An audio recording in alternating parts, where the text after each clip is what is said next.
ওই যে একটা প্রেম করছে জীবনে, প্রেমিকা ছেড়ে চলে গেছে, ওর ধারণা যে দুনিয়ার সব আমার চলে গেছে। একটা মেয়ে, মেয়ের অভাব নাকি দুনিয়ায়? হ্যাঁ, মেয়ের অভাব মনে করেন? শেষ জামানায় একটা ছেলের ঘাড়ের মধ্যে 40টা মেয়ে থাকবে। আরে ভাই, 40টা বউ না, 40টা মেয়ে, মহিলা। মানে আপনার ঘাড়ে থাকবে আপনার স্ত্রী, আপনার কন্যা, আপনার মা, আপনার বোন, আপনার শাশুড়ি, আপনার খালা, সব আপনার ঘাড়ে।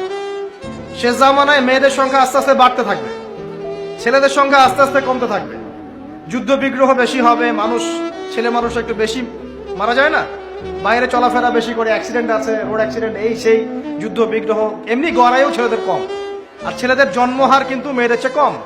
শিশু ছেলে মারা যায় বেশি, মেয়েরা মারা যায় কম। ছেলেরা এমনিতেই সংখ্যায় কম হবে, আর শেষ জামানায় মেয়েদের সংখ্যা আরো বেশি বাড়তে থাকবে।